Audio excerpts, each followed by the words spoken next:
national webinar event. For as the topic today is digital transformation in global market, opportunity and challenge. First, let me introduce myself. I am Navita and I will host you for today's event. Now, let please welcome our first presenter, Miss Cherlina Helena Panjaitan M.Kom, as a lecturer of Computer System Department from STEKOM University, Indonesia. To the second speaker, Dr. V. Muthulakshmi, as a professor and head department of Computer Science and Engineering, St.Joseph College Engineering from India. To the third speaker, Dr. Sherly Puspha Annabel, as a professor and head Artificial Intelligence and Data Science Department from ST.Joseph India. And last to the Honorable Miss Kateryna Tokarieva, as a lecturer PhD of Law, head of Department of Law Institute Scientific Technology University from Ukraine. And last but not least, also to the Honorable guest and audience today. Okay, before we begin, I have a few housekeeping notes here. Today's session is being live streamed on the Universitas STEKOM YouTube channel. And for today's event, we will start with Indonesia national anthems and continue with the opening speech. Yeah, in the next session, we will begin the main event presentation by our special guest for today and continue with the Q&A session and take a picture for documentation unless time is closing. Okay, first we will sing our national anthem for Mr. Abdul. You can start. Thank you.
Okay, thank you. And we will go to the main event. For our audience, if you have any question for the speaker, please send them to the chat and we'll be able to answer some of the during the Q&A session.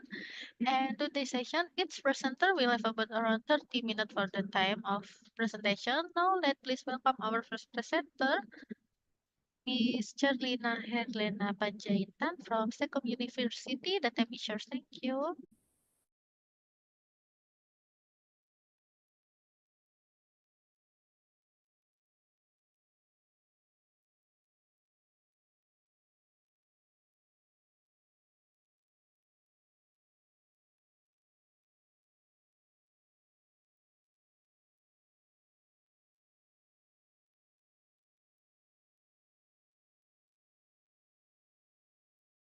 Can you hear my voice, Novita? Check. Yes, Miss.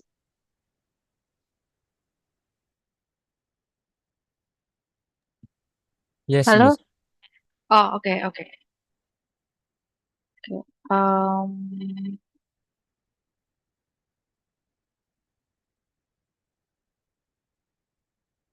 okay. Can you see my presentation? Yes, Yes.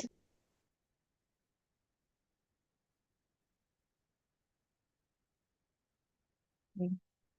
But if I use Canva,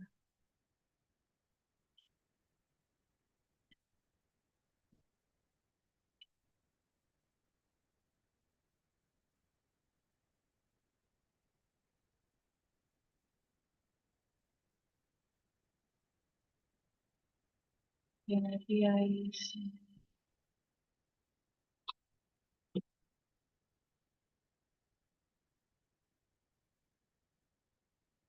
Sorry, we have situation here.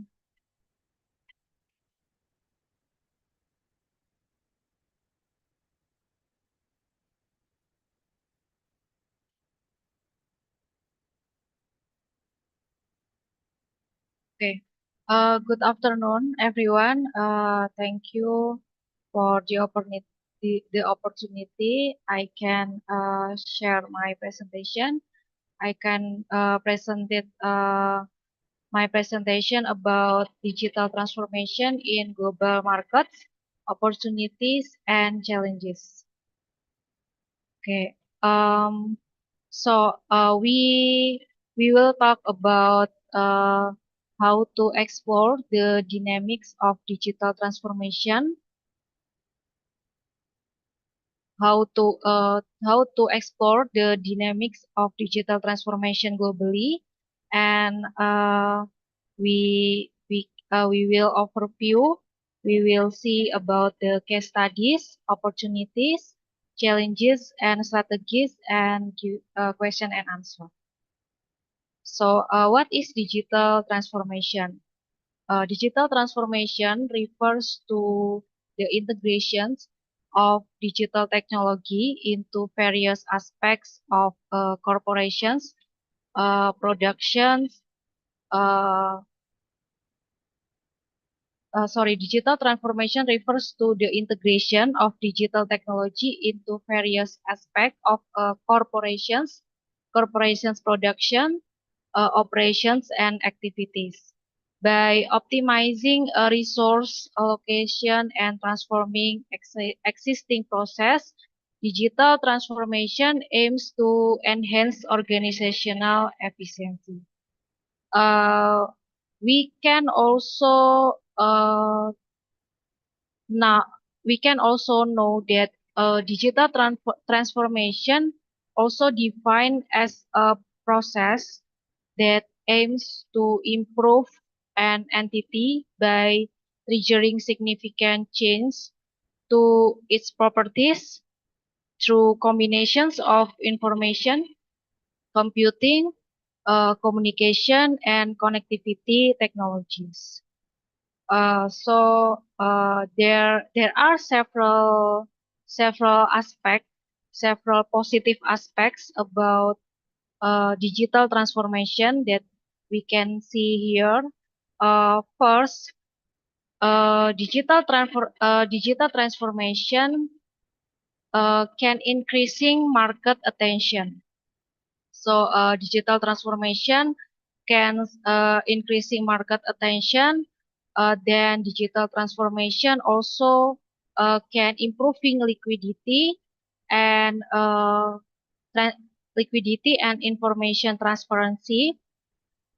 Digital transformation also can strengthening external monitoring, also can reducing the principal agent problem, eventu actually many problem in management in the organization or companies.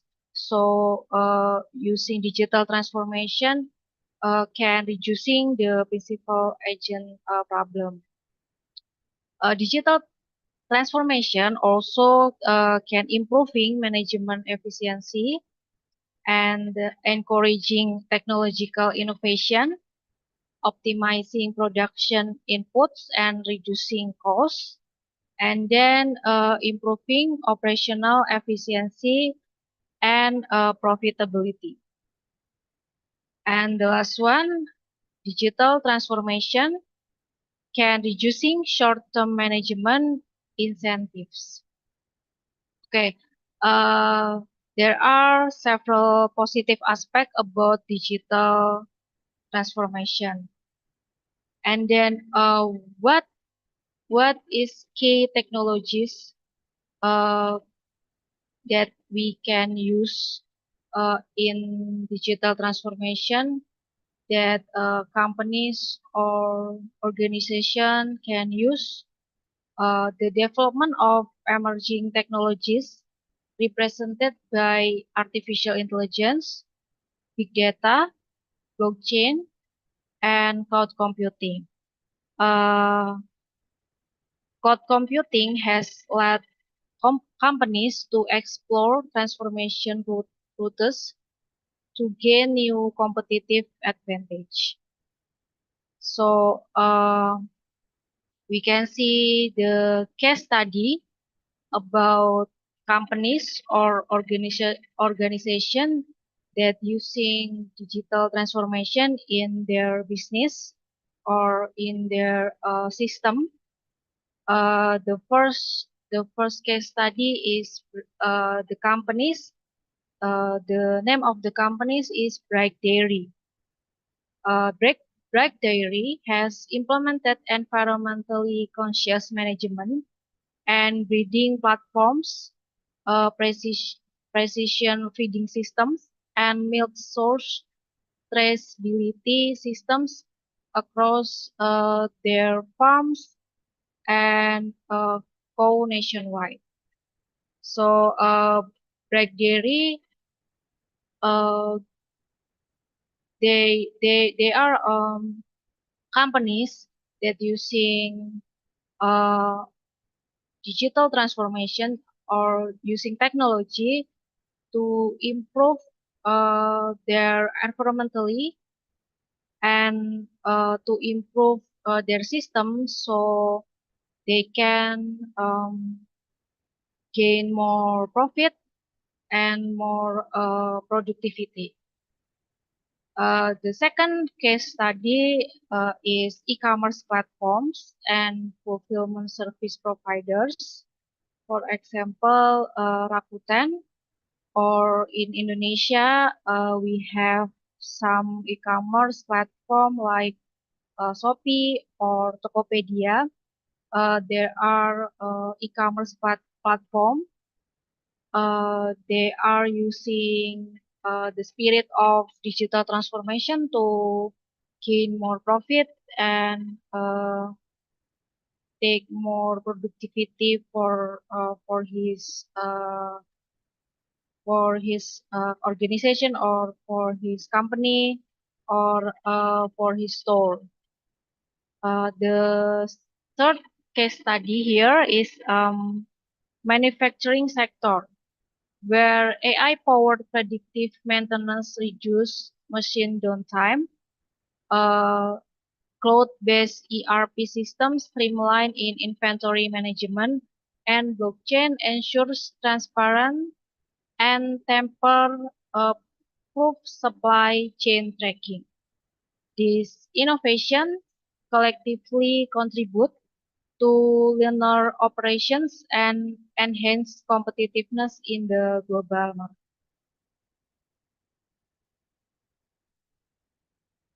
Okay, so the if we using AI uh, for our organization or companies, there are some AI opportunities in digital transformation. The first, operational efficiency. So if we using AI, the text will be automatically, or we can say text automation. The we can have increased productivity using AI. We can use AI for data-driven decision making and process optimization. The second one is innovation, development of new products or service personalized services, and enhance customer experience by using AI. And then competitive advantage. Uh, in other hand, AI is expensive, but in another hand, using AI give our organization or companies can savings the cost or cost savings. We can improve product quality and increase sustainability. And then a specific sector using AI for applications in education, healthcare, and manufacturing. So another technology that we can see in digital transformation era, there is blockchain. Blockchain is one of technology that very popular also in digital transformation era. So here we can see blockchain opportunities in digital transformation. First, enhancing cross-industry collaboration. So the opportunity is blockchain enables collaborations among previously competing industry players.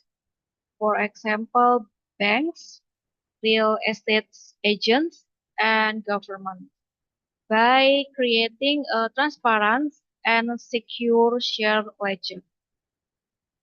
And then reducing dependency on intermediaries. The opportunity is actually blockchain have we can see a feature, or we can also say another technology in blockchain. Uh, the technologies is smart contracts. Smart contracts, yeah. Smart contracts can automate multi-party process, for example, payment or document verification, or reducing transaction cost and time. So if the companies or organization using this technology, blockchain with smart contracts, so the problem about document verification or payment is quite easy, or not too difficult to handle it, because we have smart contracts to automate this process. And then increasing trust and transparency. Uh, if if we using blockchains, so blockchains immutable. Blockchains have immutable and decentralized nature. Also, it can minimize fraud risks and data errors. Okay, blockchain also accelerating digital adoption in traditional industries. So uh, blockchain acts as a catalyst to drive digital transformation in industries reliant on manual process. For example, using by real estate or logistics. And then in the integration with other technologies. So blockchain can be combined with AI, IoT, and big data to create end-to-end solution. So maybe the companies or the organization using IoT to gain or to take more data or to handle more data.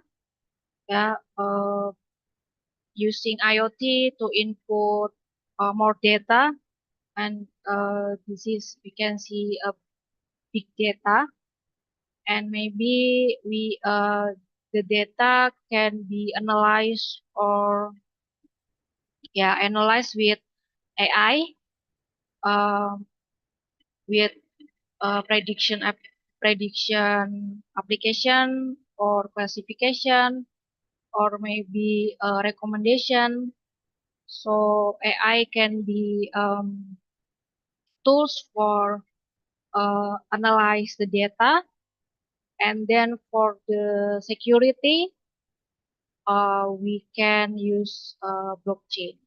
Yeah, that is example how to combine blockchain with AI, IoT, and big data to create end-to-end solutions. And then meeting regulatory demands. The opportunity is blockchain helps comply with regulations by providing a complete and real-time audit trail. And then the last one, flexibility in business model. So the opportunity is blockchain enables new business models, for example, asset tokenization or micropayment. So using artificial intelligence or using blockchains is a part of um, part of digital transformation that can be uh, used by organization or companies. But using that technologies can be challenging too. So there are some challenges of using artificial intelligence or AI in digital transformation. The first is we can see the technological challenges. Well, the aspect of technology using artificial intelligence can be so expensive. So we have to pay more, or AI is high cost. Maybe in the first we have to pay more than traditional marketing or traditional system. But if we using it more and more, maybe the cost is can be decreased. But in the first, we can see that using artificial intelligence is a high cost. And then poor data quality. So sometimes if we're using artificial intelligence, if the data is not legit, or the data is inconsistent, or the data uh, is not quite good to use. So we can say that this is the challenges too. We can have poor data quality. So if we get poor data quality, so this is make the analysis is not quite good. The analysis maybe can be wrong, or not accurate because the data is not legit or maybe not consistent. So the challenges also in technical blockage. Well, not only technological challenges, but using AI also can make the human resource challenges because uh, not all the people can using some technologies. So sometimes lack of skill, lack of expertise is challenges.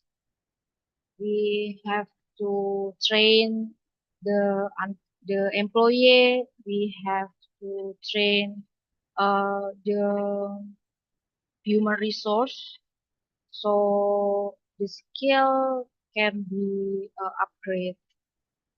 And then lack of top management support. It's also the challenges to using AI. And then employee distrust and resistance to change. Yeah, this is a problem. Or this is also a problem if the employee or the human resource in that organization or in the companies don't want to change, don't want to learn the new technology. So yeah, this is can be challenges.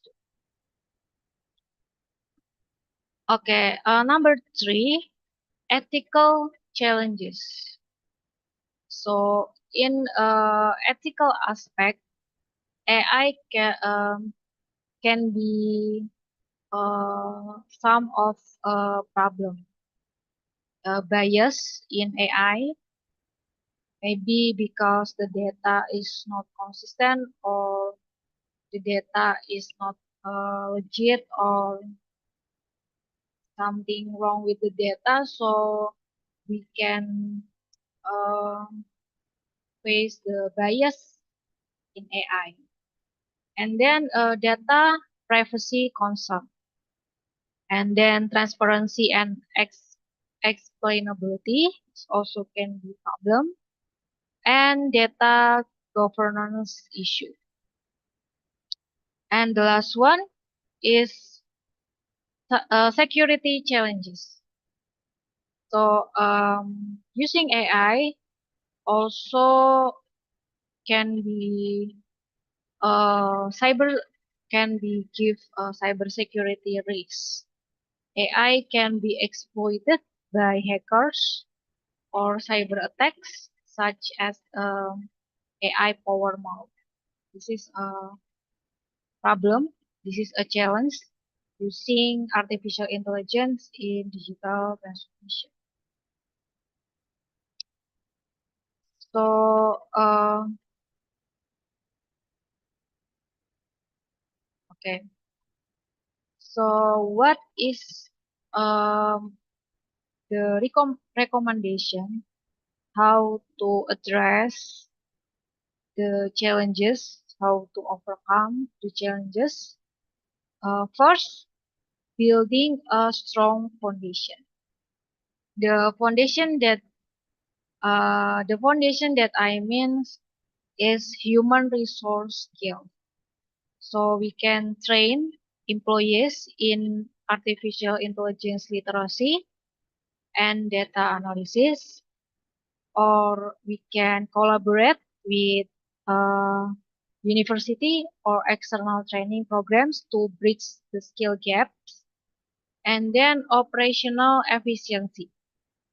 About the process automation, maybe um, we don't use all of the feature of artificial intelligence, but maybe some some tasks can be used by artificial intelligence. For example, use AI for repetitive tasks.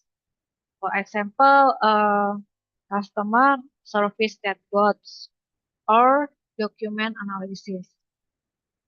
Or logistic companies use AI for route optimization. And then using artificial intelligence for data-driven decision making. For example, AI for market demand forecasting. So address how to address the challenges about AI bias? Uh, Organization or companies can use diverse dataset and conduct regular AI model audit. So maybe not only use one kind of dataset, but um, the companies can use different dataset or many dataset to compare what the uh, what what data is the what data is more rigid or what data is more consistent and more proper to using. And security security and privacy, the companies or organization can implement encryption and access control for sensitive data. They can comply with regulations such as GDPR or the EU AI Act. And then integration with legacy system, uh, with adopt a hybrid approach. For example, APIs to connect AI with legacy ERP system. And then to address the challenge about blockchain, the companies or organization can prioritize business value over technological novelty. Number two, engage regulators early to ensure compliance. And then adopt hybrid governance, for example, public-private partnership. And then iterative scaling, start with pause, then expand. And then invest in training to ease user adoption. Uh, Actually, blockchain is merely a tool. Yeah, blockchain or AI or cloud, they are merely a tool. So successful digital transformations depends on human, organizational, and environmental factors. Okay, well, so I can conclude my presentation with this. Digital transformation is essential for enhancing efficiency, innovation, and competitiveness by integrating technologies like AI, blockchain, big data, and cloud computing into business operations. The transformation offers major opportunities such as automation, cost savings, transparency, and new business models, but also faces significant challenges like high costs, skill gaps, ethical concern, and cybersecurity risks. Success depends not only on technology, but also on human readiness, organizational support, and strategic alignment. Key recommendations include employee training, responsible AI use, secure data practice, gradual implementation, and early regulatory engagement. Thank you for the attention. If you have any question, please let me know. I give the time to Miss Novita. Thank you very much. Yeah, thank you so much for your presentation, Miss. And we have three questions from participant already right in the Zoom chat. Yeah, for first question from Mr. Abdul. How does digital transformation reshape competitive advantage in global market, particularly for business from emerging economy? Thank you.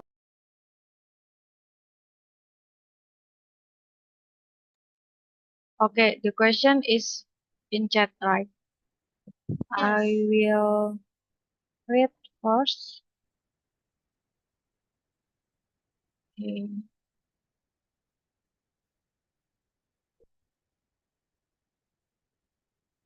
How does digital transformation reshape competitive advantage in global markets, particularly for business from emerging economies? There are some point that I can see here. First is leveling the playing fields. So digital technologies reduce entry barriers, allowing firms from emerging economies to compete globally without the need for massive physical infrastructure. So we can leveling the playing field. Uh, for example, cloud computing enables scalable operations, e-commerce platform like Tokopedia or Shopee, or maybe in the global level, Amazon or Alibaba allow global reach with minimal upfront investment. Digital marketing tools help target international customer efficiency. And then cost efficiency and operational agility. Automation, AI, data analytics can help business optimize operation, reduce costs, and respond quickly to market changes. Uh, that is the key factor for competing in volatile global markets. And then innovation and customization. Then access to global talent and collaboration. And then new business model like platform-based business or subscription models, and then brand visibility and market reach, then data-driven decision market. We can use AI for decision making with using data-driven. So that is my answer for the first question. Okay, the second question is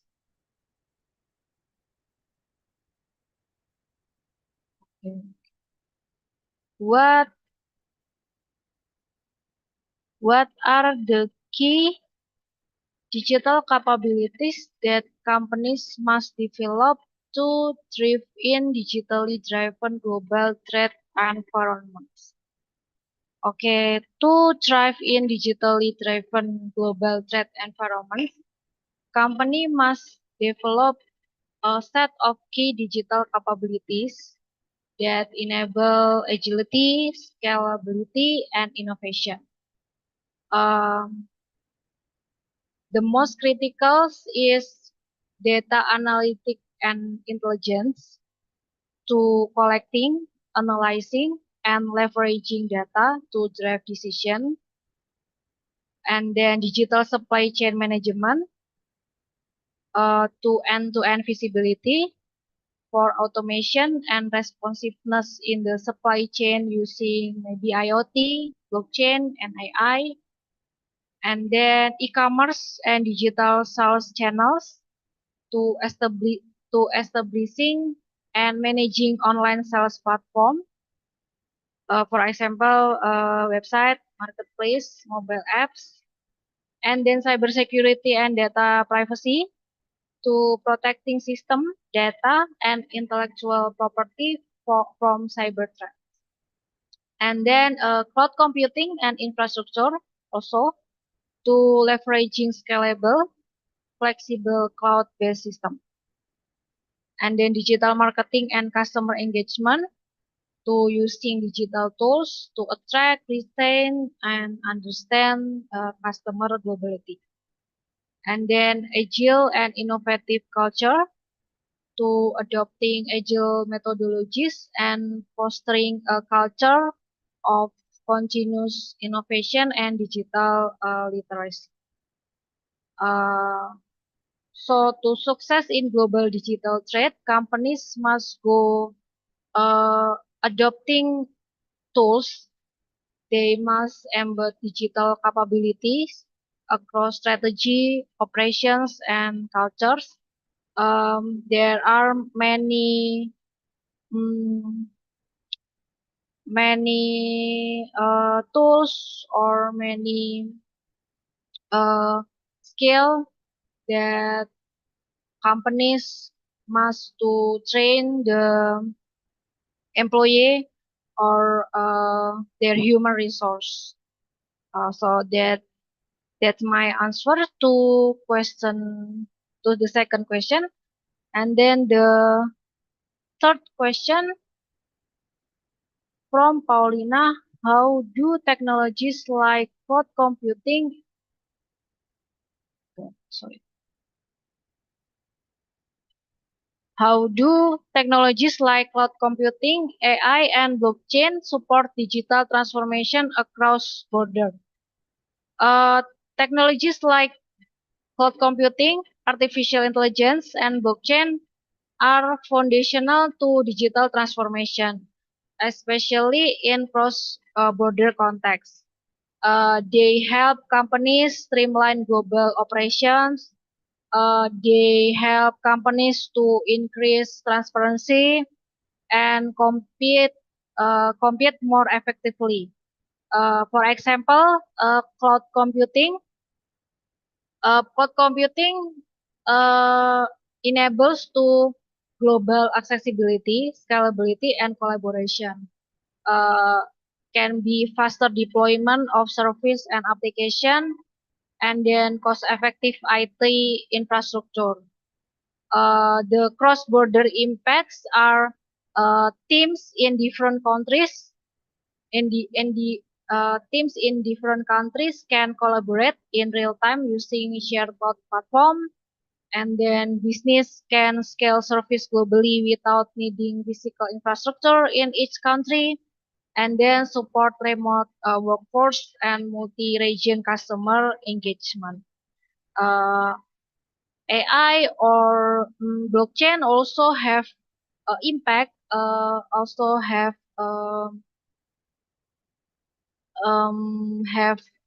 have impact to uh, increase transparency and compete about digital transformation across borders.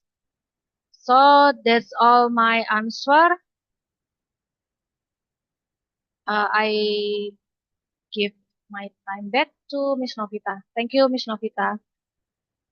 Yeah, Thank you thank for you. the question. Yeah, thank you for answering. And we will go to the second speaker, Dr. V. Muthulakshmi, as a professor and head department of computer science and engineering from St.Joseph, India. The time is yours. Thank you.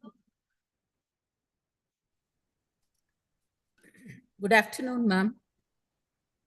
Good afternoon. Shall I start? Yes.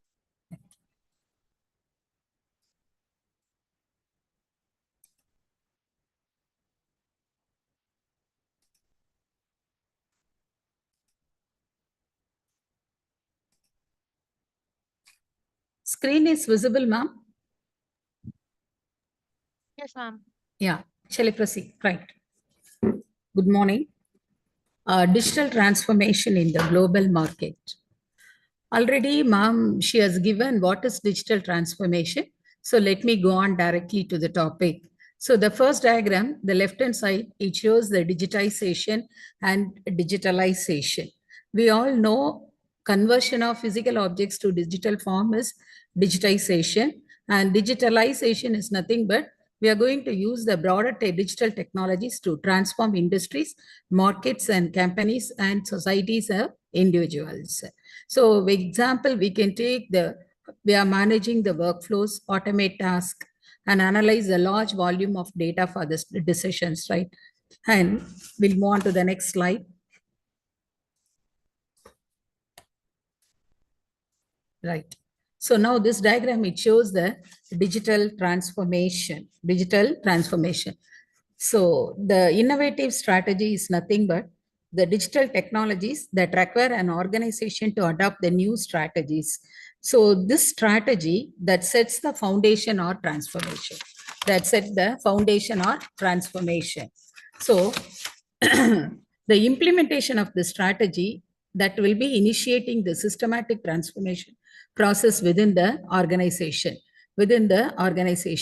What do you mean by radical improvement? As a result of these change of process, the organization will be achieving the significant achievements, enhancements in the performance, efficiency, and capabilities. So there will be the two outcomes of this radical improvement. One will be the value proposition redefined. So that is nothing but we'll be getting the better services, faster delivery, and newer products. And then the second outcome will be the identity renewed. That is nothing but the organization, it may redefine its mission, culture, or branding to reflect the new digital. So what will be the competitive advantage is nothing but both this innovative strategy as well as the product change and the radical improvement. So this will be contributing to gain the sustainable competitive edge in the market. So this shows the digital transformation, how the digital transformation is achieved using the trees. Right. So no two business will be identical. No one fits all process.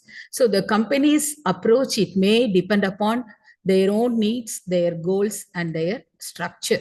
So now we'll move on to the drivers, the fueling. So the factors which fuel the digital transformation. So they made various market competitions. So these are the various digital technologies, market competition, changing the customer expectation, and technology advancement. So these are the various drivers of digital transformation. We will be seeing everything in detail. So now these are the various components of digital transformation. Digitization, analytics, and operation. So this diagram that shows how the digital technologies that leverage through the innovative strategy that will be triggering the change process that leads to the radical improvement, which will in turn redefine the value and identity, and ultimately they will be providing a competitive advantage. So now we'll see the digital transformation journey. So how digitization, analytics, and operations that combine to deliver the measurable results through a data-driven technology-enabled approach. In the last webinar, we have seen ma'am, she has explained the data-driven technology-enabled approach already. So now we'll see everything in step-by-step with an example. So the top layer will be the three core pillars. So one is the digitization. So that will be nothing but already we have seen the conversion of physical to digital formats. So we'll take an example, scanning paper. So we can scan the paper invoice and we can store them in the cloud system. And analytics is nothing but we'll be using the data science to extract the insights from the digital data. Example, we can give based upon the customer's purchase history, we can predict the future buying behavior. We can predict the future buying behavior. And what do you mean by operations is we all know. So that is nothing but the implementation of changes across the people, process, and culture. So we'll take an example of supply chain logistics. And then the middle layer. So they are the enablers of digital transformation. They are the enablers of digital transformation. So the first one, technology. We'll take various IoT devices and cloud storage as an example. And data science. So it is an engine of analytics. So that turns the raw data into the insights. We can, as an example, we can tell the various machine learning models that segment the customers. And then the people, process, and culture. So here, to this, the context where the insights must be employed. So we can, here in this scenario, we can train the employees to use the various adopted new technology. We can train the employees to adopt to the new technology or adapt to the automation. And then the last one is the new ways of doing things. So here, the innovation, it is based upon the data as well as the technology. Example, we can say the self-service customer portal or automated inventory system. So the bottom layer, that will the 5-step journey. The bottom layer will be the 5-step journey. So people, we can say, by the user, they may browse the website, and data is nothing but that is the various data that is captured from people as well as the systems. We can give an example, the clickstream data. And third one, the insights, that is analyzed data that gives an actionable meaning. So we can, as an example, the abandoned carts. Usually when the when the user, when they make payment, during the payment page, while they are making payment, they used to abandon the cart. And then the last one, the fourth one is the action. So here the decision as well as the strategies that is driven by insights, So as an example, we can say redesigning as an example. So the last one will be the result. Result is nothing but the measuring impact. So this is how the digital transformation is driven. This is how the digital transformation. So we'll see the various digital transformation framework in detail. So here in this case, so let me summarize once again. Digitization is nothing but generating data. Analytics is nothing but converting the data into insights, and operations is nothing but applying the insights for change. And then, so this cycle, the last diagram which shows that leads to the new behaviors, improved customers, and measurable results. So as a real-time example, we can say the shoppers in the store, online shoppers, we can say, and then the data, from that data, we can purchase history.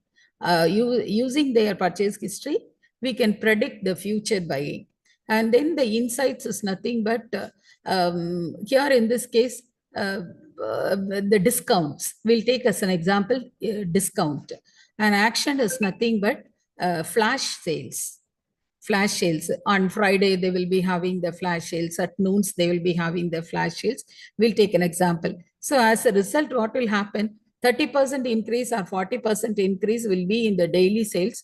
So that is proved through the analytics. So this is how the digital transformation into a global market that works. Now we'll move on to this diagram, the digital transformation framework.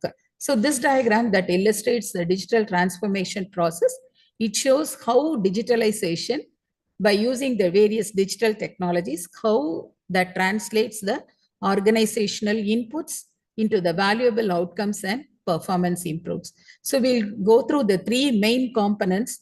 The first one, what prompts digitalization? That is nothing but antecedents. What prompts digitalization? So these are the drivers or triggers that push the organizations to digital transformation. So we have come across 3 broad categories. One is the emerging technologies, AI, IoT, and blockchain. So we'll take an example. AI, now they are using AI powered chatbots. So we have a 24/7 customer service. We'll take an example. AI have a 24/7 chatbots. Using chatbots, we are getting uninterrupted customer service. And then the second one is the data availability. So this comes under the material factors. This is nothing but the explosion of data from the various customers, operations, and sensors. We'll take e-commerce sites as an example. So that will be analyzing the customer reviews. And lower cost of digital technology, that is nothing but cloud as and SaaS as an example we can take. And increased storage and processing power is nothing but faster computing at lower cost. And we'll move on to the second factor, that is organizational factor. So we'll take an example. So there will be a hierarchy that encourages the quick decision making. That is nothing but we have an openness to change. And second one, employee skills. That is nothing but here upskilling. We need all employees to be upskilled in data analytics. That is nothing but high level of technological competency is required. And then the top management support. That is nothing but a digital first initiative. We'll take an example. And third one, we have come across an environmental factors. That is nothing but competitor action. Always will be having a pressure to keep up. And then, so we'll take Amazon logistic innovations as an example. So all that push to then alternate. And second one, the customer expectation. That is nothing but demand for personalization. And regulations and norms. That is nothing but the general data protection regulation we have to follow that for compliance and sustainability. And second one, digitization core. And then the second one, digitization core. So this is the mechanism through which the real digital transformation happens. So one will be the leveraging the digital technologies. That is nothing but we have to plan how to use the digital technology, and we have to set the rules and process, and we have to build our skills and platforms, tools, and integration across various departments. So that will be the leveraging digital technologies. And next one will be the value generation. So here we have automating payroll, and I'll take an example as an Netflix recommendation system as an example we'll take. And then the next one, the last one will be the performance. So what it leads to, So the result of the digital transformation, material outcomes will be there. So we'll be having an improved service quality and efficiency. So we'll take an example, the online ticket booking. So with that, the queues will be reduced and cost reduction. So online webinar, that will be the perfect example for cost reduction. So virtual meetings, that will be replacing the travel. So that will be the fine example. And third one will be the customer loyalty, right? So loyalty apps with the rewards, we'll take an example. And the organizational outcomes, we have better resource management and sustainability, recycling programs. As in social outcomes, we'll be having the remote work enabling more diverse hiring and technical upskilling programs for rural youth. So this will be an example on summarizing the flow. Antecedents is nothing but why, digitalization process is how, and performance outcomes is nothing but what results. Now, this is an example. This diagram, it shows the first quarter, that shows the government agency. So this diagram, this will be illustrating how the different industries, how they are using digital technologies to enhance the operational efficiency. First, we'll take a government agency as an example. So government agency as an example, we'll take DigiLocker as an example for storing the documents, voter registrations, online passport as an example we'll take. And then we'll move on to the furniture. IKEA as an example, we'll take IKEA as an example, that is nothing but AR and VR. So furniture storeroom and e-commerce storeroom, that is nothing but AI-powered personalization. So here, the Amazon, it will be recommending the product based on their browsing history or purchase history. So Flipkart, that will be showing the you may also like options. And then the glass company. So we all know the glass company, the virtual try-on. By uploading the selfie, we can purchase it. So these are the better example how the industries, different industries are using digital technologies to improve their operational efficiency. And so this already we have seen the various key technologies that fuel the transformation. One is AI, cloud computing, big data analytics, and artificial IoT and blockchain. Now we'll see, right? So what the role of technology adoption in transforming business? The first one, the aspect of transformation in the case of strategic planning. In the case of strategic planning. So we'll take each row in detail. So strategic planning is nothing but the change of management rule. So here we'll be having a structured roadmap. So during the change that minimize the disruptions. And then the benefits, various benefits will be, efficiency will be improved, innovation, and competitive edge. So for this, we'll take better example, mobile banking. Mobile banking. So the mobile banking, so that will be, that needs a structured planning to avoid the service interruptions. And employee engagement. The second, the role of technology adoption in employee engagement. In the case of employee engagement, there will be a change in management rule. So that boosts the morale, and also that helps the employee to adapt to the new changes. And the benefits will be modern tools, right? So the cloud platforms, communication tools, and job satisfaction will be there. So as an example, we'll take Microsoft AI as an example. So the employees will be trained with the proper training and support. So in that case, the employees feel supported. And then the next one is the customer experience. Next one is the customer experience.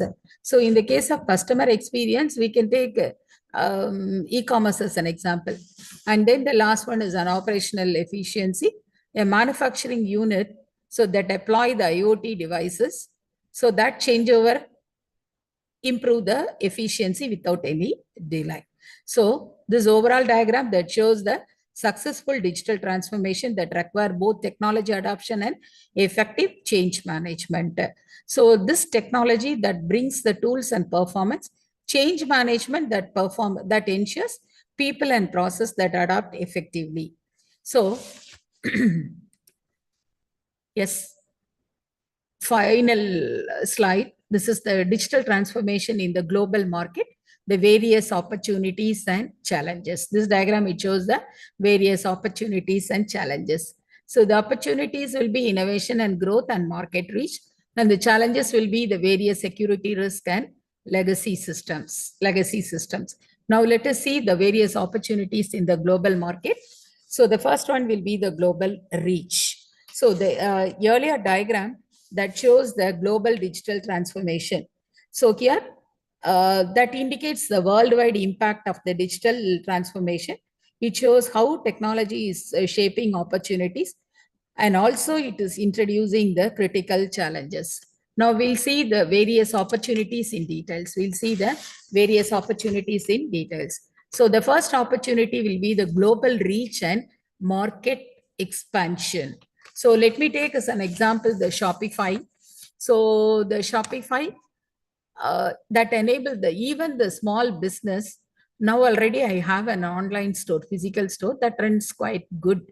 If I want to move it to the international level, I can perform that.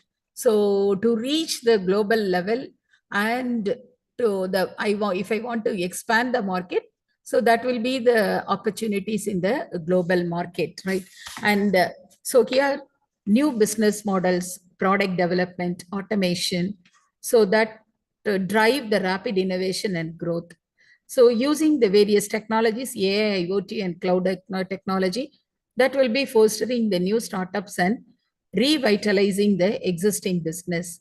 And the market reach, that will be the digital platforms.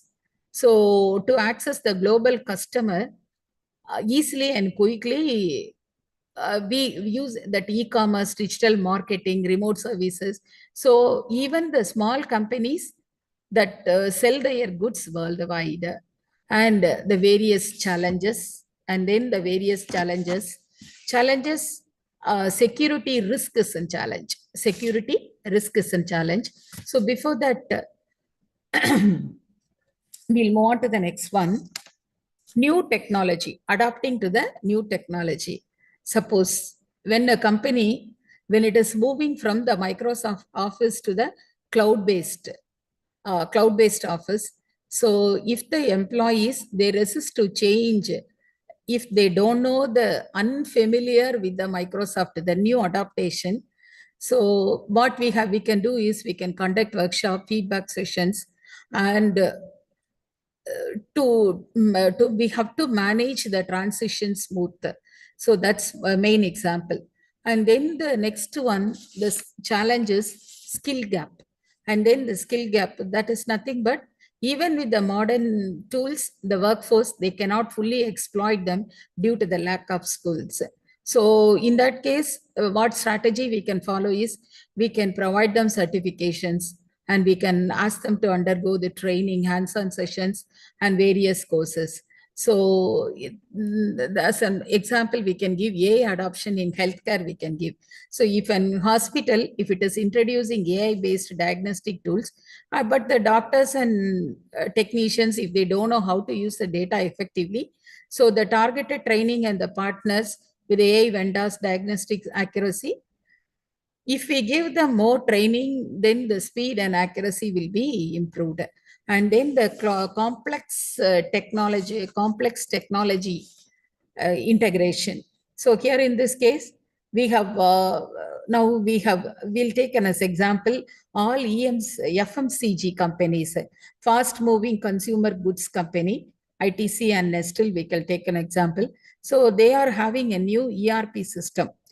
So to bring the organizational downtime, to reduce the downtime, they have introduced the ERP. So using this technology, there will be smooth transition and reducing risk will be there.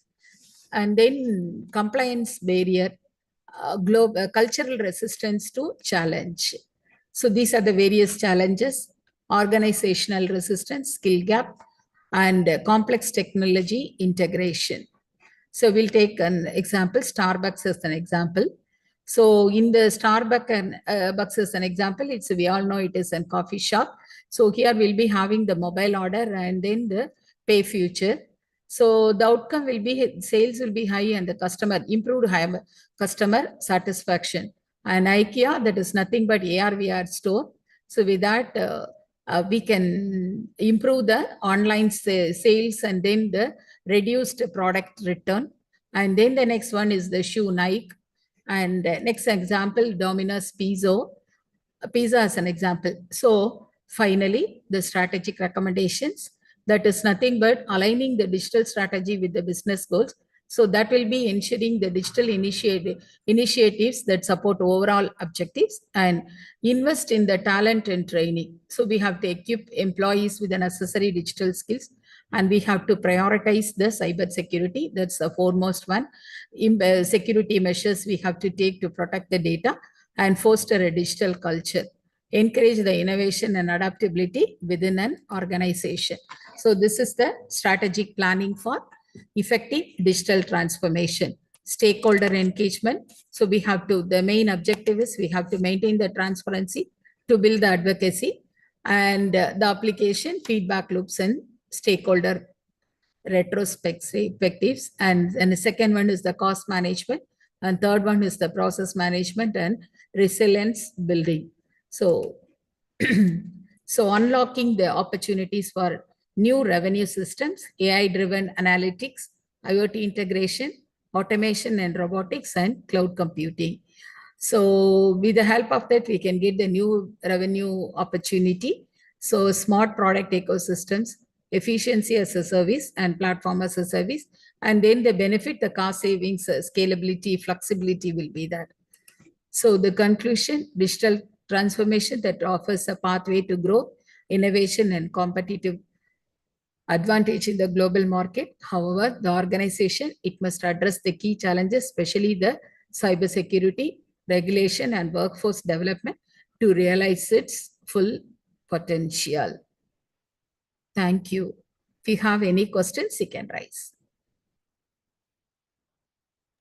Yeah, thank you so much for your presentation, Miss. And we have 3 questions from participants already Ah. read in the Zoom chat. Our first question from Mr. Haikal. Yeah, ma'am. Tell me, ma'am. Yeah, in what way digital transformation drive customer can drive innovation and improve global brand positioning? Ma'am, I didn't get you, ma'am. In what way can digital Ma'am, transformation can you post the question, ma'am? already read in the Zoom chat? Ah. Yeah, Haikal Mahenchelo. Ma'am, can you post the question, ma'am? Already read in the Zoom chat. Ma'am, can you repeat? I will reach it again. Ma'am, can you post the question, ma'am? Already. Yeah. Hello? Yeah, ma'am. Tell me, ma'am. Yeah, for first question, in what way can digital transformation drive customer-centric innovation and improve global brand positioning? Global Global brand positioning. repositioning. Am I right? Yeah, I'm r- I already read in the Zoom chat also. Ma'am, the question is global repositioning. Am I right? Yes, ma'am. So GPS. Yeah. It's a satellite-based navigation, ma'am. Using that, the business global we can shift the company market or the strategy internationally. We can shift, and also we have the geopolitical repositioning. So that, so with the help of that, we can change in the global political or economic alliance. And also we have the other one is the personal or brand repositioning. So we can, with that, we can rebrand ourself, oneself, or an entity on a global scale. Global repositioning. Yeah, ma'am. Yes. Digital transformation. So that's it. Ma'am, repositioning. It's a repositioning. The second question, shall I move on to the next one? For the second question, how should business priority digital transformation investment when entering the first global market with varying level of digital maturity? How should business prioritize digital transformation? Yes.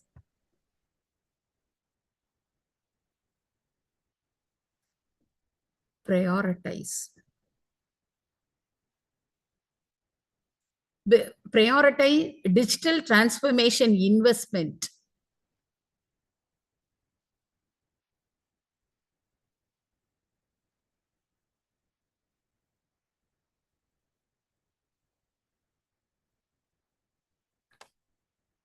How business prioritize digital information. So here, that is based on the combination of the strategic goals, ma'am. So based upon the competitive pressure and then the customer expectation, technological opportunities, they decide how to invest. They decide how to invest. So first one, they have to find out the core objectives.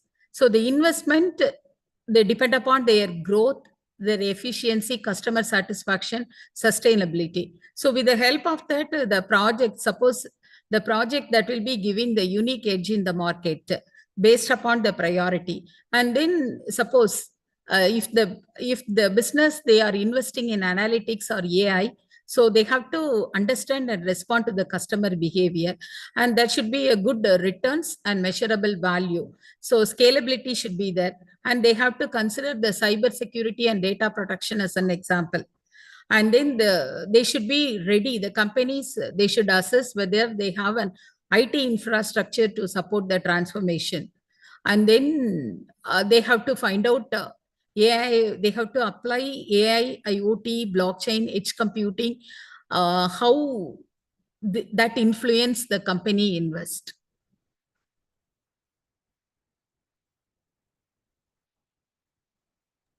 Thank you. Thank you. And then the last question from Mr. Cello. What strategy can global company use to align their digital transformation initiative with local Ma'am, market? I'm extremely sorry, ma'am. Can you type the question, ma'am? Oh yes, Yeah. just a moment.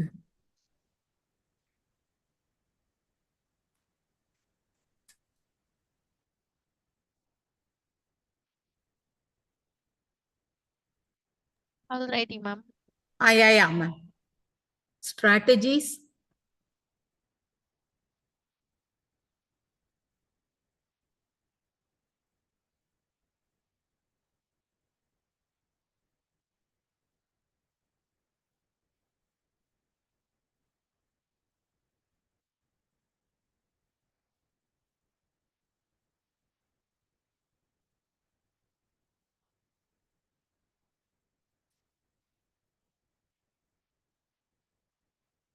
Ma'am, what strategies can digital companies use to align their digital transformation versus local market needs and cultural differences? So the first one, they have to have a global digital vision. Digital vision, that is nothing but the roadmap they have to have. And then they have to localize their execution uh, while maintaining the global standards. And then the various scalable technologies they have, that is nothing but the platforms.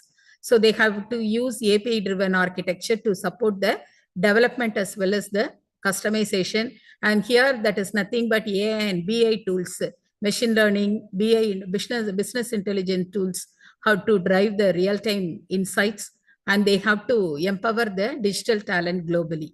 And then they have to foster the culture of uh, innovation using that agile methodologies, innovation hubs, and they have to align their KPIs and incentives, and they have to give the priority to the cybersecurity and compliance. Okay, thank you. Thank you, ma'am. For answering. Yeah. And we will go to the next speaker for Dr. Sherly Puspha Annabel as a professor and head artificial intelligence and data science department from STJoseph India. For Dr. Sherly, the time is yours. Thank you.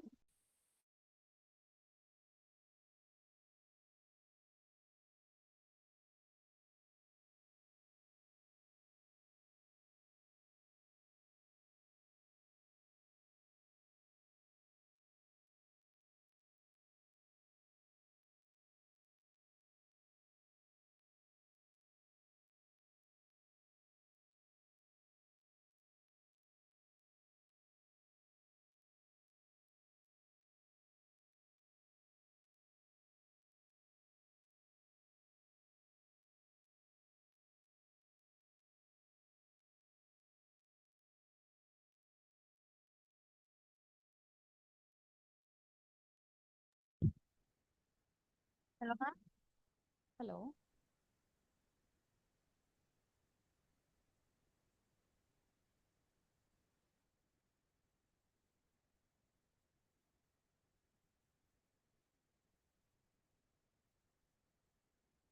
Nitya ma'am. Nitya ma'am.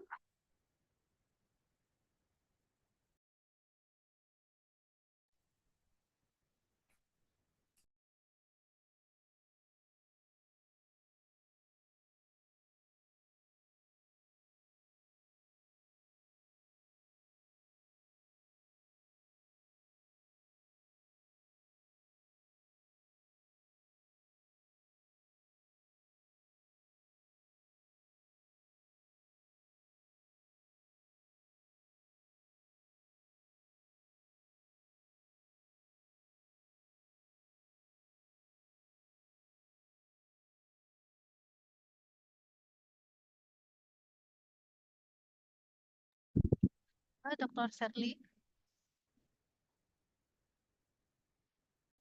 Excuse me, ma'am. There is a problem with sharing my PPT. Just can you just bear me for another 2 or 3 minutes time?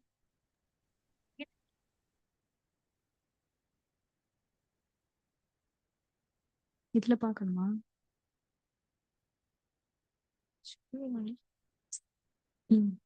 Okay. PPT எங்க இருக்குது? Documents போகும்.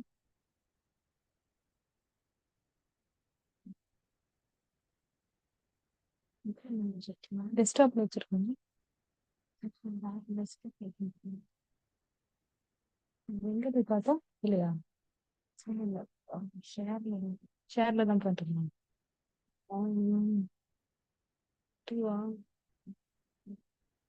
இதுதான். Okay.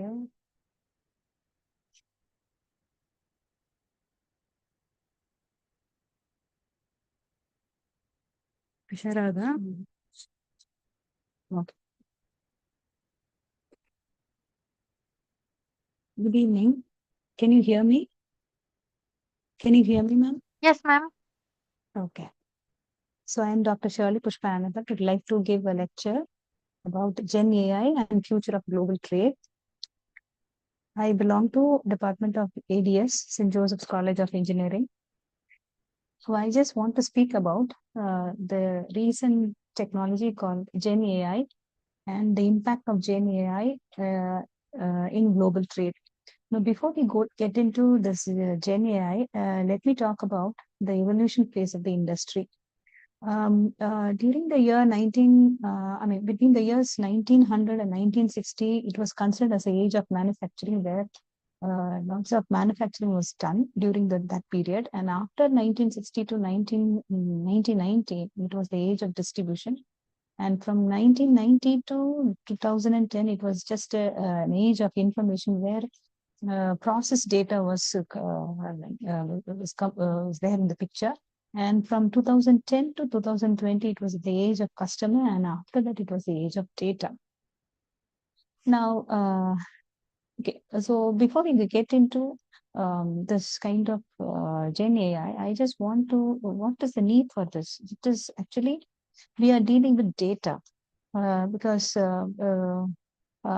this particular slide is referring to the year Jan 2021, where 59.5% of the world's population is completely online, which means 4.66 billion internet users were recorded. And this is only internet users. But after that, in July 2021, 58% of its population, Earth's population, is on social media, which means it's not only online, it is completely social media, which means Facebook, Twitter, and things like that. So for 58% of Earth's population is on social media, which means more than 50% of people are aware of this social media platform. And but 0.5% of the data is only analyzed during that particular point of time, because people are not aware of how to analyze the data. And this is one recent statistics. It says that between 2009 to 2020, the data that was stored, or the data that people made use of, is slowly turned from structured to unstructured data.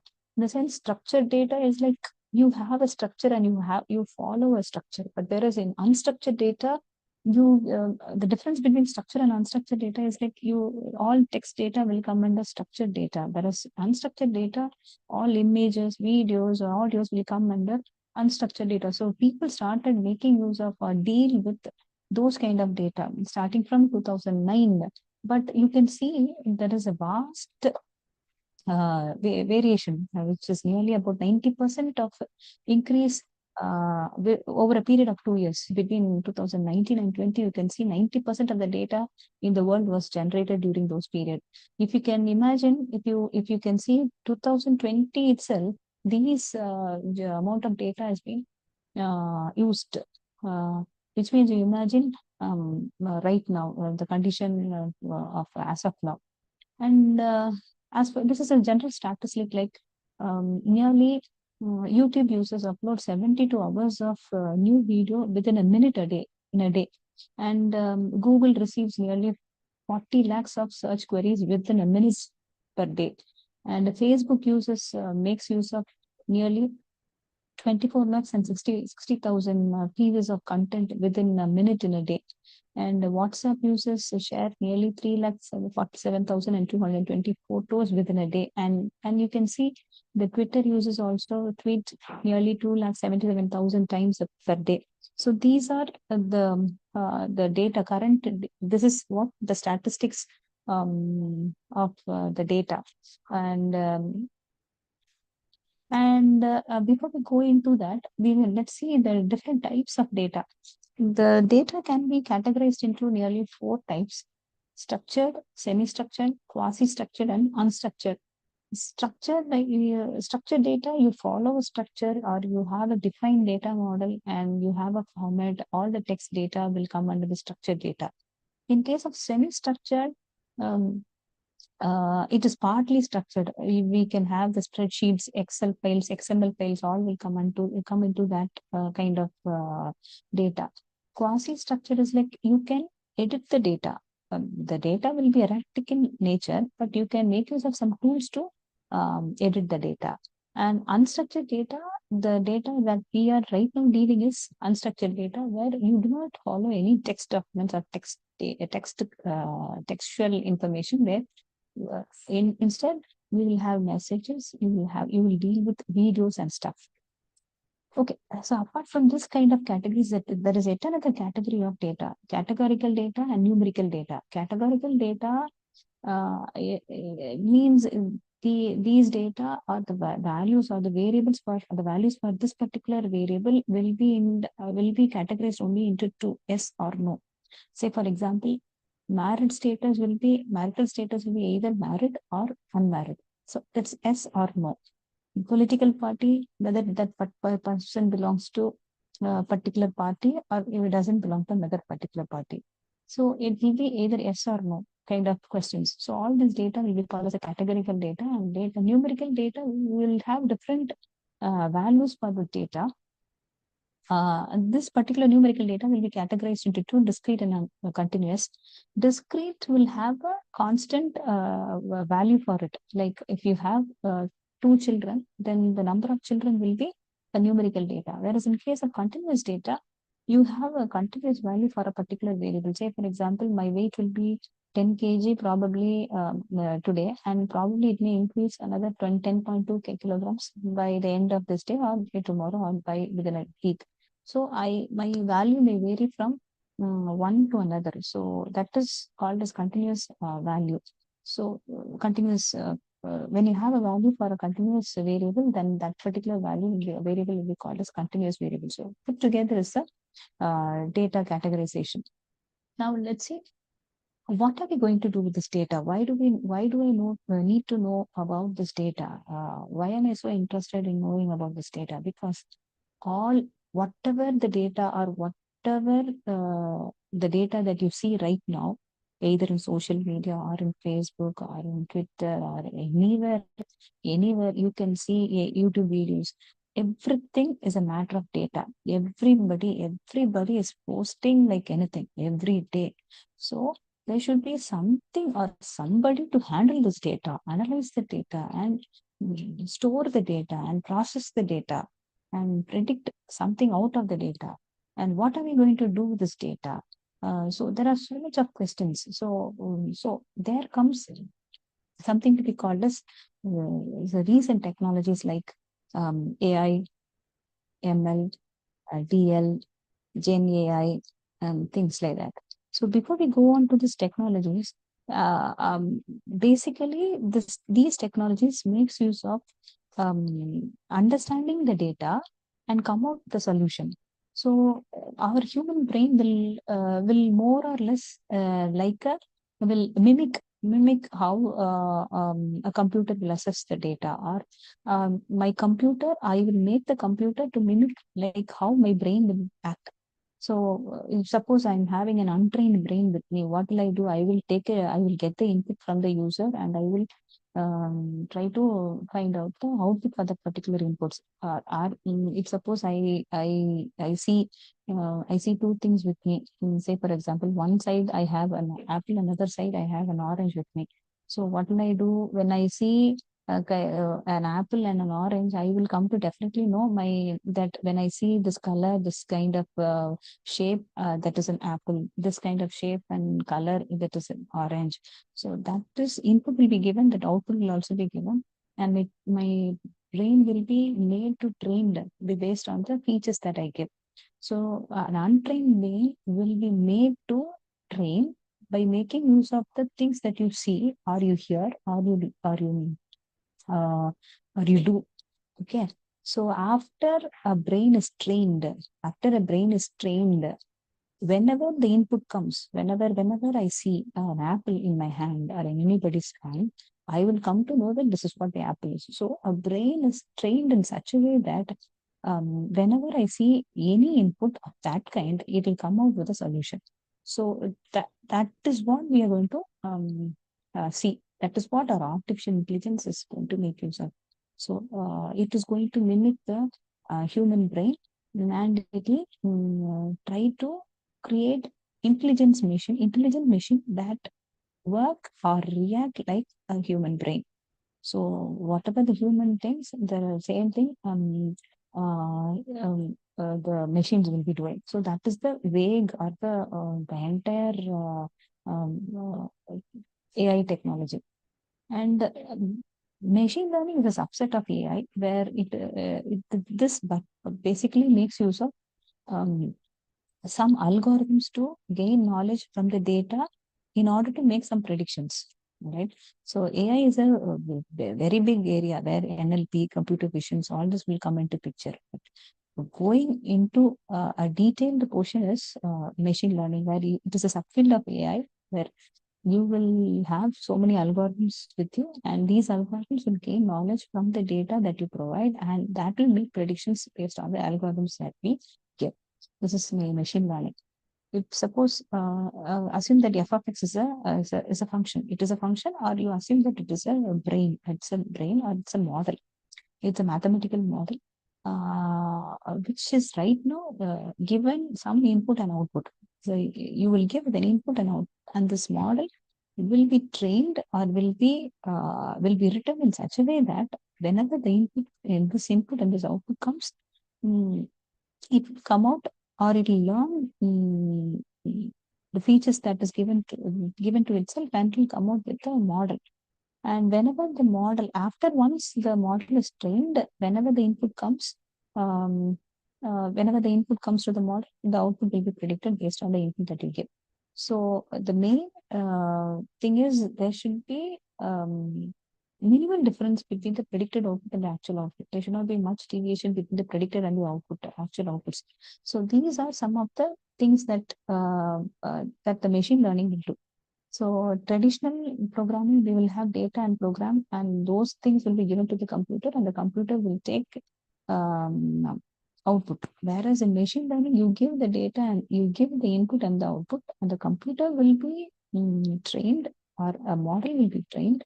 And once after the model is trained, whenever you give the inputs based on the trained model, the output will be, respective output will be predicted. So there are two kinds of things in machine learning, like supervised and unsupervised. Supervised is like you give, say for example, you give some inputs and you give label for that input. The model is trained, and based on the trained model, whenever you give a test data, based on the model, the output will be done. Like say, for example, I have a set of tomato, carrot, and bell pepper with me, and I will give the features also. I will give the labels, and the model is trained. So whenever I give the test data, based on the features and the labels, the output will be predicted. This is supervised learning. Unsupervised is like you don't have any label for your inputs. You can see a raw data will be given there with no labels. So an algorithm will be written which will process this unlabeled data, and the output is the algorithm, the inputs are processed, and the output will be given back to the user. So basically here we will have some clusters. There in supervised learning we will have classification. Here we will have clusters. the data will be segregated as cluster, and this unsupervised learning will try to help me to cluster the data. And reinforcement learning, this is another type of feature in ML. Reinforcement learning, it's a type of ML where you have reinforcement learning. The input data will be given. The agent will learn from the environment, and based on the learning things, whatever it learns from the environment, the output will be categorized. So this is these are all some of the important points with related to machine learning. So, all right. So our concentration is on Gen AI. So why am I talking about all this? Like, why am I starting from data, then comes AI, and then comes ML, and then comes deep learning? Because Gen AI is a part and parcel of all these things. So that is why we come all the way from the data and towards deep learning. Okay, let me tell you about what the deep learning is all about. Deep learning is like a part of the machine learning where uh, this particular technology makes or mimic the human brain. So it will take the cells of the brain called neurons, and that is going to play a very important or vital role in deep learning. And this is very much useful for categorizing or yeah, deal with data like image, video files, audio files. So this is one picture that depicts the relationship between AI, machine learning, and deep learning. AI is a program that mimics a human, and it takes decision based on the program that is written. Machine learning, it improves the performance and it predicts the data and predicts based on the algorithm that is written. Deep learning is again a subset of machine learning, subset of AI, which makes use of neurons, which led to the concept of ANN. Now then comes Gen AI. Gen AI, where does Gen AI fit in? Gen AI is a part and parcel of deep learning, or it comes as a subset of deep learning.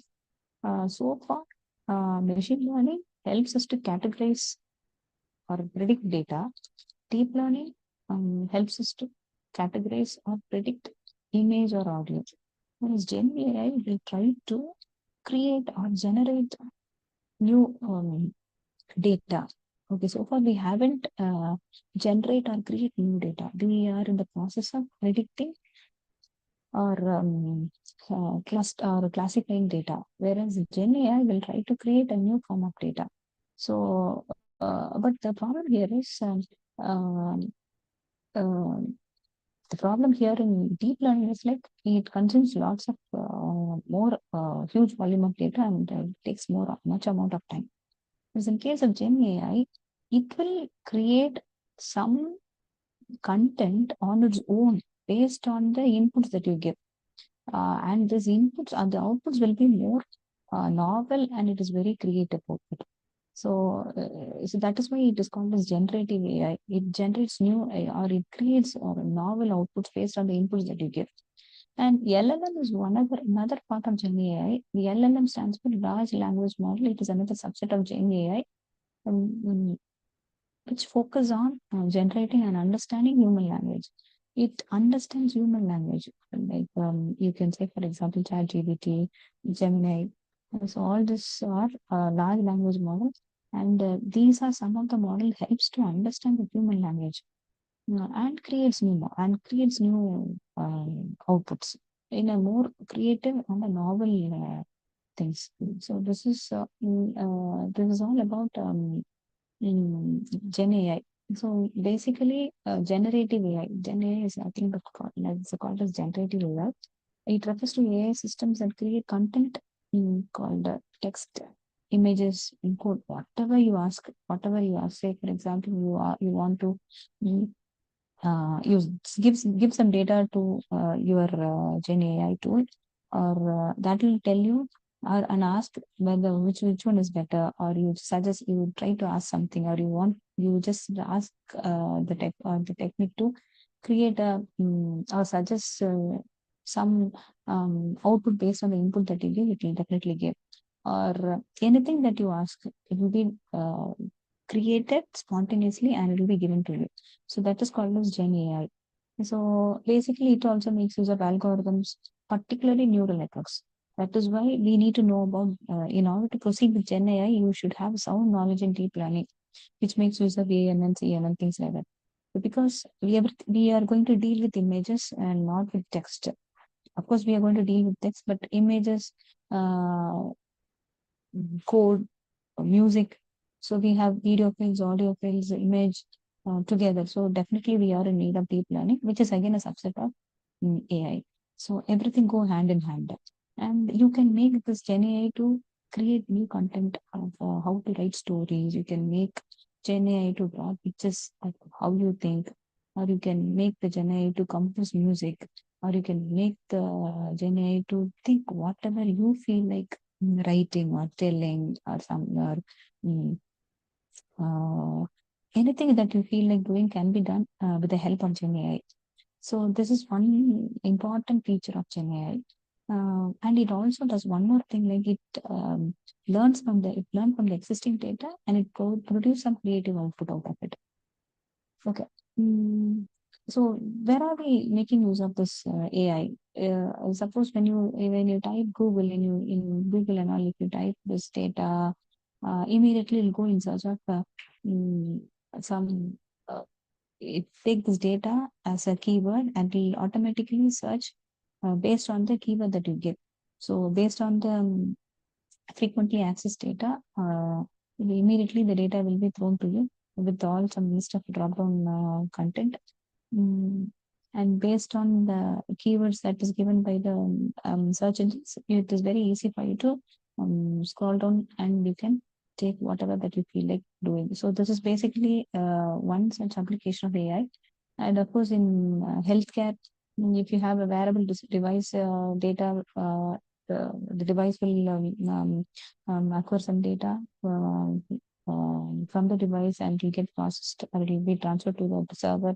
From there, analytics will be done and it will again sent back to the person to make a immediate decision. So this is one kind of AI, one kind of application of AI in healthcare.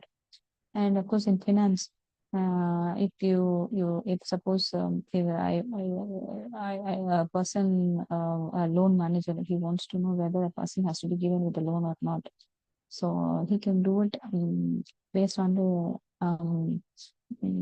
based on making use of this AI. So all the data will be stored in the server, and data analytics will be done, and so things will be done, or the analytical process will be done in that area, and immediately the loan manager will be able to find out, come out with a decision. And these are some of the applications of applications of AI. That the most frequent or most popular thing is ChatGPT. The expansion of ChatGPT is Chat Generative Pre-trained Transformer. It's one AI model which makes use of NLP task, and it will help you to it will help a person in all kind of human-like conversations.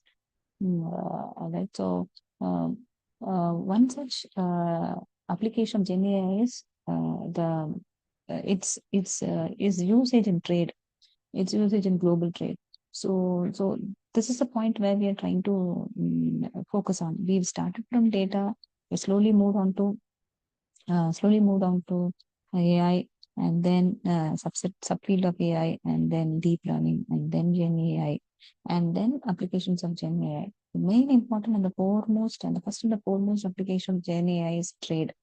Uh, Before we go into this relationship between Gen AI and trade, the global trade is a complex network that it makes use of goods, services, and regulations. Okay, so we have to deal with goods, we have to deal with finance, and we have to deal with some regulations. So, what is the impact of Gen AI in this global trade? Okay, Gen AI helps in automation, it provides intelligence, it gives efficiency, and it fastens the process. So, and we can make the process faster with um, uh, in a very easy manner. And one important application of Gen AI in trade is like you can have ChatGPT for text creation, and you have a Copilot for coding. If at all anybody wants to have any coding services, Copilot is one AI model that helps in coding stuff. So this really helps in person like people like software engineers who can make use of this Copilot for coding purpose. And apart from this, Gen AI helps in report generation, customer service, any prediction, any forecasting, any kind of content generation, any kind of PPT generation, any decision making. Everywhere you can see this Gen AI. Okay, what is its impact on trade? Mainly, since most of the paperwork is addressed or done by generative AI, it it is easy for us to or it automates the or slows down the paperwork. A repetitive task of like paperwork and things like that are extremely lower because of this Gen AI. And it increases the communication across the languages and cultures. And apart from that, it helps us to do predictive analytics. What might happen? What will happen if if this is done to us? This kind of predictive analytics will be done by making use of Gen AI. Because trade involves risk management, right? Definitely there should be an AI model that helps me doing a very good predictive analytics.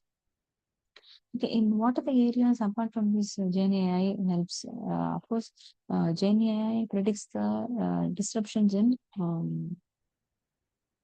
disruption using real time data, like weather forecasting, inventory optimization, and fleet management. These kind of things are taken care of by Gen AI in supply chain management. As far as trade and finance is concerned, it helps in verifying the trade documents and it identifies the fraud patterns of the users based on the historical trade data.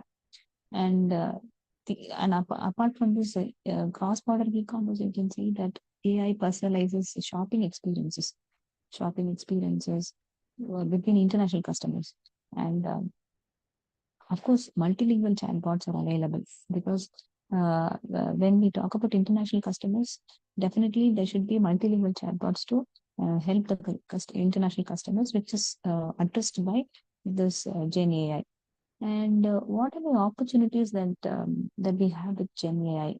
First, number one, it automates the tasks. Number two, it helps in creating innovation in art, design, and media.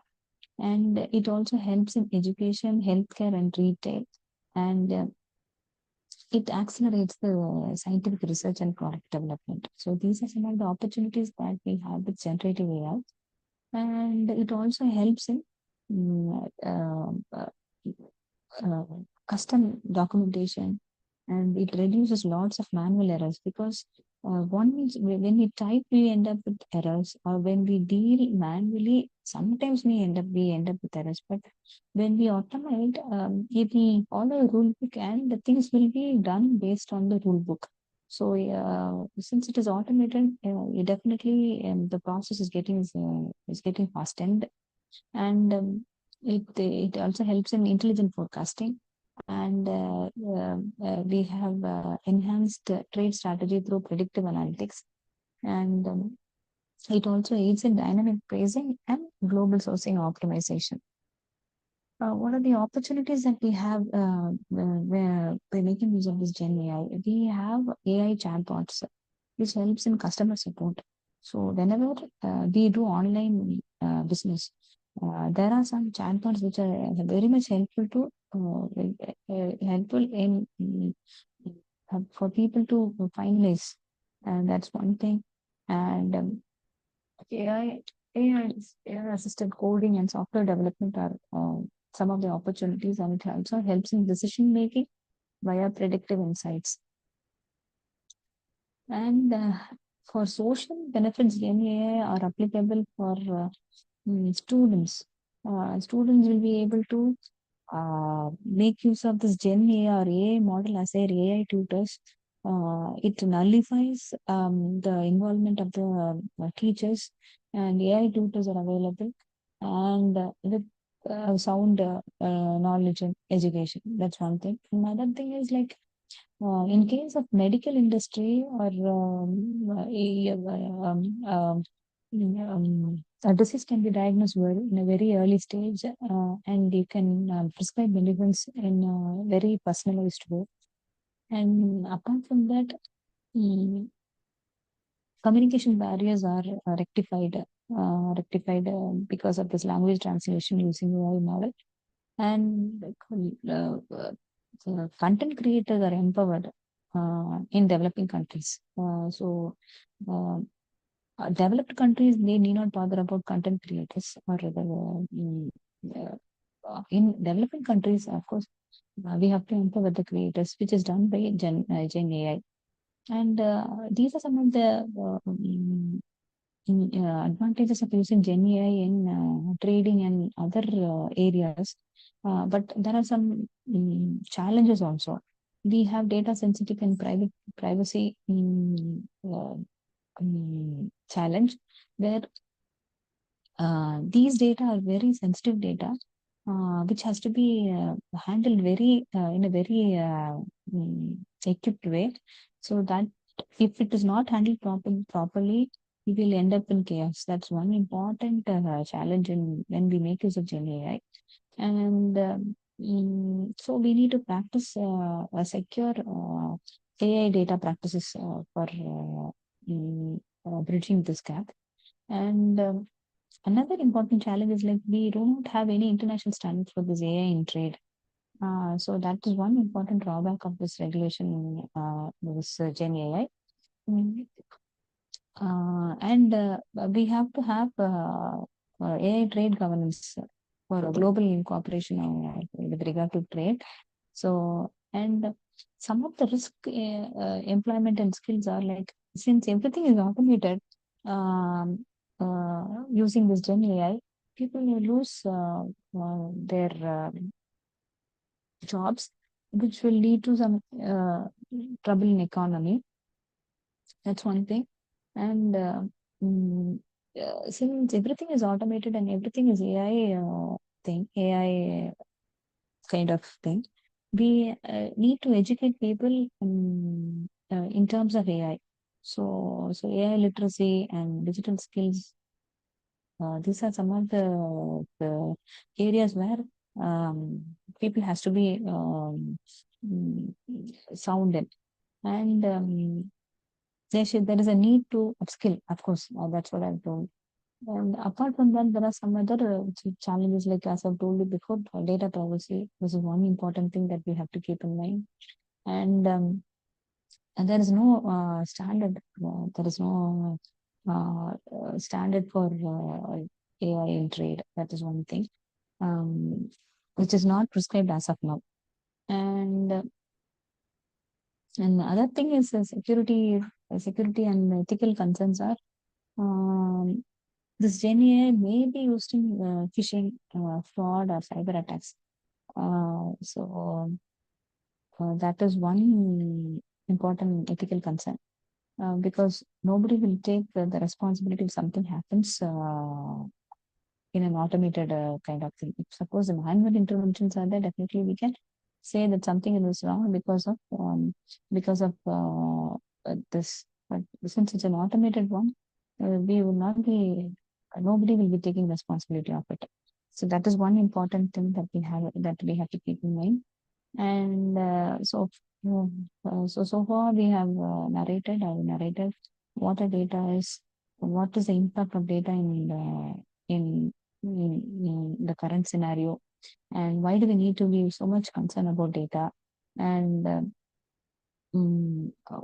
why AI comes into picture, what is ML, what is DL, what is Gen AI, impact of Gen AI in trade, what is its opportunities, what are the opportunities, what are the challenges, what are the risk factors, and all these things we have seen. So, so I would like to end up my speech with this. Thank you very much. Any questions?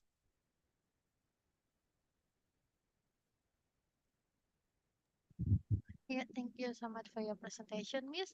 And we have 3 questions from participant already read in the Zoom chat. Can you please type it? First from Miss Kateryna. What are the ethical concerns of global digital transformation, particularly in data governance, EIBS, and digital right? Thank you. The question already read in the Zoom chat. Um, um,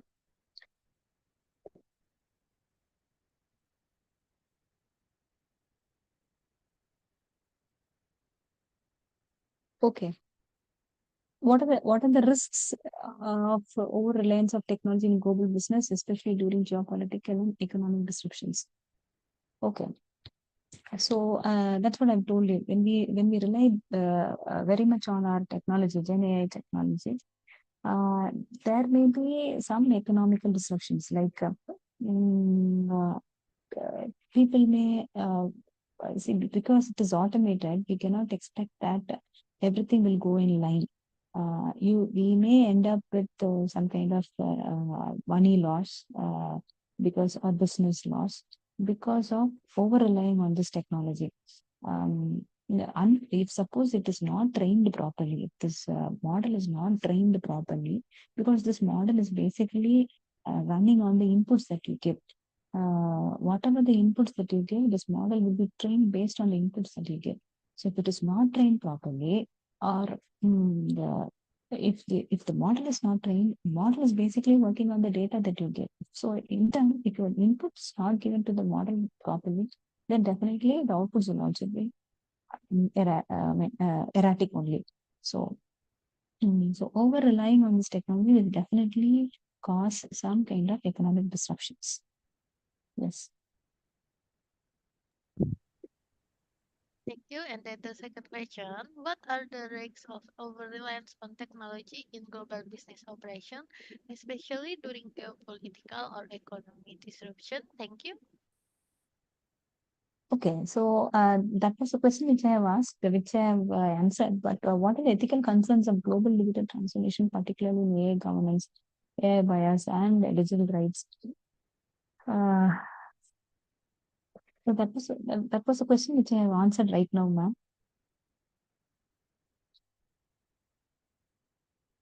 See, as I told you before, this model, if it is not trained properly, definitely we will end up with economic disruptions. Definitely. Because the Gen AI will definitely act on the input that you give. Like whatever the inputs that you give, based on the inputs only, the model will answer back to you. So if the question is not clear, the answer will not be not also be clear. So a fully automated system will be has to think about, or it has to work based on the inputs that you give.